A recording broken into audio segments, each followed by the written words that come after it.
game!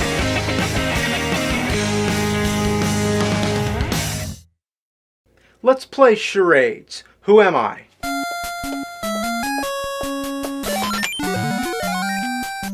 If you guessed Pitfall Harry, then you're right. Good old Harry got his start in Pitfall, the classic Atari game, but he didn't start acting like an asshole until the NES came along. Super Pitfall, one of the most deceptive uses of the word super in video game history. You want to know why? You want to know why this game super sucks? You want to see how hard they cranked up the diarrhea dial? Just watch. Nice. Fucking beautiful. The first ladder you see drops you into a pit where you get killed by a bird or a bat, whatever it is. And even if it wasn't there, I'd fall on the spikes. So it's basically death insurance. Let's put every kind of obstacle we can possibly think of in the very beginning of the game. You know, I'm disappointed. Couldn't there have been lava on top of the spikes with fire sharks swimming in it? Couldn't there be more spikes coming from the sides ready to close in and squash me while stabbing at the same time? How about some laser cannons and upside down volcanoes? You want to be even more efficient? Why even have the ladder? Why not just start the game falling down the pit? Fucking assholes. Talk about a beginner's trap. They sure nailed it. Well, let's talk about Pitfall Harry. He looks like Luigi, and there's something wrong with his walk cycle. Looks like he's hopping on one foot. But the most ridiculous thing about this guy is the way he dies. What is that all about? He goes fucking apeshit. It even kills the enemies that are nearby. My only theory to what's going on here is that there's an angel and a devil waiting to take him to either heaven or hell. It's first come, first serve, and they both want him real bad. So they're constantly there, waiting for him to die. And then as soon as he dies, they both grab his arms, fighting over his body. That's the only explanation that I can think of. The enemies in this game are a total joke. Spiders? Frogs? Are frogs a common hazard that you would face in a jungle? Has anyone ever died by getting attacked by a fucking frog? And he uses a gun? Who the hell goes around shooting frogs? Harry can't shoot while ducking, and that's a big problem because most of the enemies are too short. You can hit the frogs only if you time their jumps very carefully. The spiders, the scorpions, and just about everything else, it's like tough shit. Does Harry have a problem with his arms? He can't point the gun in any direction other than right in front of his own fucking face? The number one complaint that I have with this game is that all the items are invisible. They only appear when you jump in a very specific spot. Everything from bullets to special objects that you need in order to unlock certain parts of the game, everything is invisible. So unless you know where everything is, you're just gonna have to go through the whole game jumping around like a fucking idiot.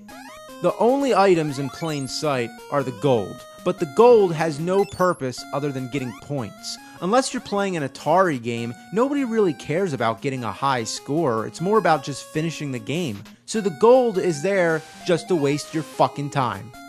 You gotta convince yourself to just walk past it, but that's hard to do because not only is it the only thing in the game that's not hidden, but it flashes! Like, ooh, look at that flashing gold, so tempting. But no, just pretend it's not there. The only other item I found is a crazy bug-eyed animal in a cage. I have no idea what that is or when you'll ever need it. I don't know, could you ever think of any way to use an animal in a cage? I can't. The graphics do a lot of flickering. There's always something popping out at the edge of the screen, like the NES can't handle its awesomeness. The weirdest thing I ever saw happen was that for a fraction of a second, there was like a red clone. Like, who's that supposed to be, the ghost of Pitfall Larry? Playing this game is like driving an old beat-up car. You're always afraid it's gonna break down. What happened here? I'm frozen? Okay, well, I guess I'm just gonna... Oh, okay, now he dies? I guess the angel and devil were busy looking for him that time. Nothing about this game makes any sense. The whole layout was designed at pure random. Like, why are there so many ladders that lead to nowhere? Why is there an anti-gravitational lake that's bottom leads to thin air? Down is the worst direction you could possibly go in this game, because you're always going to end up falling and killing yourself. Oh, that's great. They did that on purpose. It looks like you could just barely steer yourself to the left, but that fucking platform's tucked in too far. Falling is your worst nightmare. There's one part where you have to climb up, up, up, and if you make one mistake, you're falling down, down, down. You have no idea how long it took to get that far. Now I gotta do it all over again. This game is unholy. It's fucking made in hell, I swear. Oh shit, what the fuck was that? That's fucking scary. You're just walking around and a head run amok from Easter Island comes flying towards you. Okay, how did I survive that? The weirdest thing is when the face doesn't even come after you a second time. It just sits there. Then if you walk away and come back, it disappears. So where did it go? Who knows? Who cares? This game is a lot like Milon's Secret Castle and Simon's Quest, because the whole thing is about secrets. In order to access certain parts of the game, you have to jump into walls. Who would think to do that? It's like in Simon's Quest where you have to kneel down by the wall, holding a red crystal, and wait for a tornado to come. Okay, well maybe it's not that cryptic. This is the last part of the game, some kind of dungeon with skulls and shit. Kind of reminds me of the Temple of Doom. I like this part for two reasons. One, it's the only part in the game that has different music.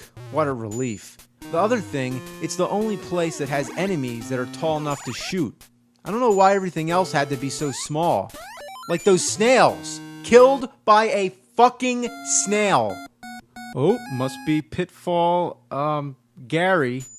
That's the princess, or whatever she is, just some girl you're trying to rescue. When you get to this part, your first instinct is to get over there and rescue her. Hopefully that means you beat the game, right? But no, that's some wishful thinking right there. You can walk right through her, you can try to hump her, but nothing happens. The game doesn't even give you a clue. You're just supposed to know that you gotta collect a bunch of secret items before you can rescue the girl.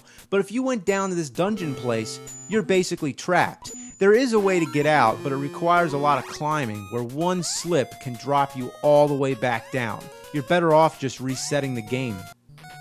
So we're jumping around in thin air, trying to find different suits like spades, hearts, and diamonds.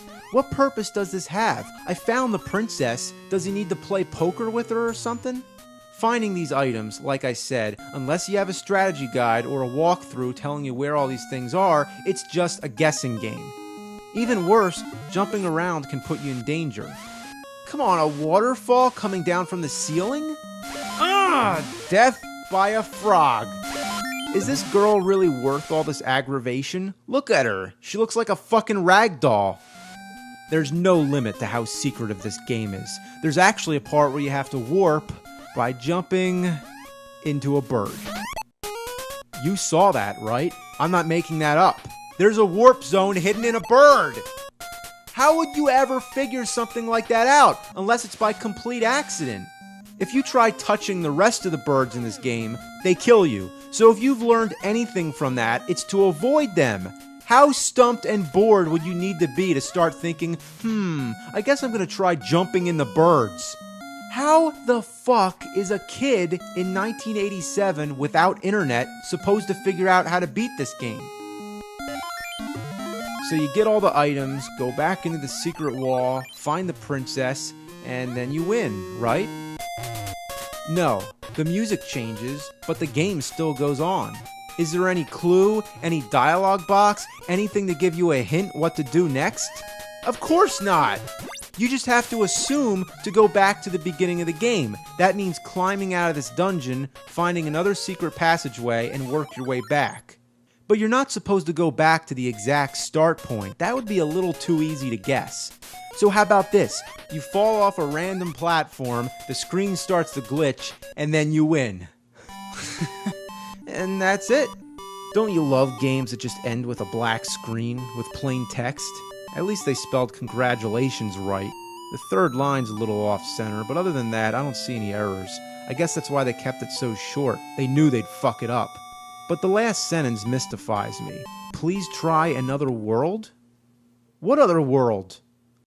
As far as I know, there's a second quest, but it's the same exact game. The only difference is that the items are all in different spots. And after that, the game just keeps repeating over and over and over again, like a never-ending Easter egg hunt.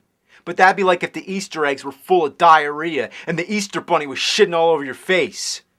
But I've had enough with bunnies and shit lately, so I'm going to end this right here. What kind of masochist would you have to be to beat this game more than once? If you did it one time, what would you have to prove to do it again? You'd have to be some kind of fucking idiot.